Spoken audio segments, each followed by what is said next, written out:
Father Ned, in his most recent sermons, has been talking about knowing the whole story, telling the story, and being a part of a story.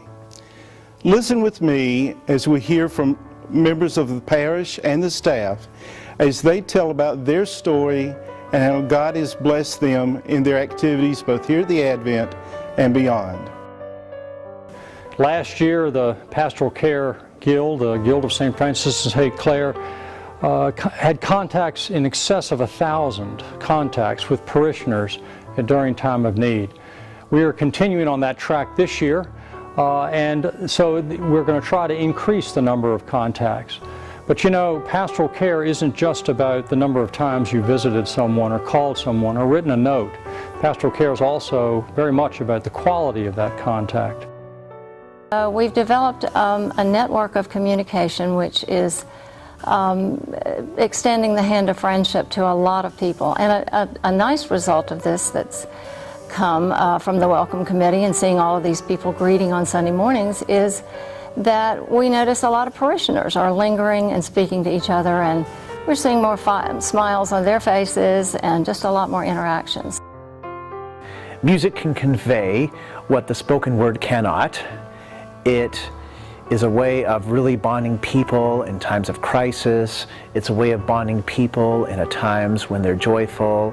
Music can unite people whenever a church struggles. I'm very happy to say that with the otherworldly music that we offer at the Church of the Advent, it's one of the best ways to unite our worshiping body. With your financial and emotional support of the music program, we are helping to create the Church of the Advent. We're one of the ways where Christ's light can be shown and seen. For adults, we have 4 options on Sundays, numerous Bible studies throughout the week, parish-wide book reads, special seminars, retreats, and the list goes on.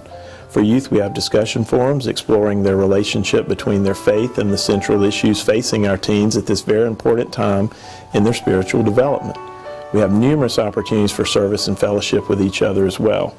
Children have a new curriculum this year in Adventure Kingdom, as well as a Young Families event to look forward to. Laura, and David have responded to our increased attendance with more and better offerings for this year. Let's respond to them now by giving them the resources they need to make our programs even stronger. Wireless internet access campus-wide would enrich our formation time together for children, youth, and adults, allowing our classes to explore so many more avenues for discussion. It would also enrich our Advent Children's Center learning environment. Our youth center in the old gym is in need of a renovation. Making it a more attractive and versatile environment for gathering will enhance our youth program immensely. Our formation programs are strong and growing stronger, and I look forward to your participation in them as we go forward as an Advent family. The youth ministry here at the Advent is important because it constantly puts us in remembrance of the way of Jesus. The way of Jesus many times is different from dogma about Jesus, and youth constantly tell us and show us in how they live their life how Jesus would be and act and live in our present world today. Things are changing. Societal and cultural changes that run deep are being confronted daily by our young people, and their reaction and response to that helps us as a community of faith and reminds us that Jesus would live out His faith in this way, and it brings a change to the community that our young people are involved in. Here at the Advent, every week we minister to over 90 high school and middle school students in one of the 6 different offerings that we have. Their life is being touched and changed, and we have to continue to invest and continue to pour ourselves as adults and as a community of faith into their life, because they are not just simply the church of tomorrow, they are the church of today. Ned constantly reminds us that we need to give of our time, our talent, and our finance. And I think it's quite simply said as we go out of the church each service and are told, go in peace to love and serve the world. We also, as we turn around after the dismissal, see, go ye into the world and preach the gospel. And I think that that really says what outreach means to us. It's such an incredible thing to have been on the receiving end as a missionary in Ecuador for 7 years, and now to be at our church serving in this role in outreach and missions, and to see how we can serve our community, the nation, and the world through time, talent, and treasure.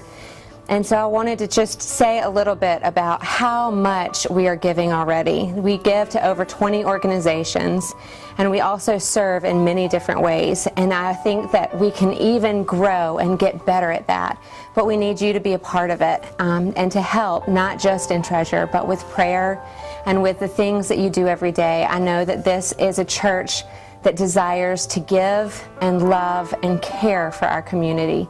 And I think it's a wonderful thing to be a part of that, especially through outreach and missions. Our church has so much to offer in this area. We do things such as Wednesday night dinners. We have an annual bazaar, an annual oyster roast, and we're going to start a new program called Adventurers. Please come join us for fun and fellowship with so many of the opportunities we have to share. And I hope and pray that as we consider our life together and what we have to offer to each other and to the world around us, that we will prayerfully consider what amount of our treasure, our time, our talent, and our finances are we willing to give to God so that we together can watch the kingdom grow before us. We have heard these stories. We know the story. Now let's live the story fully as we participate generously in the life of God.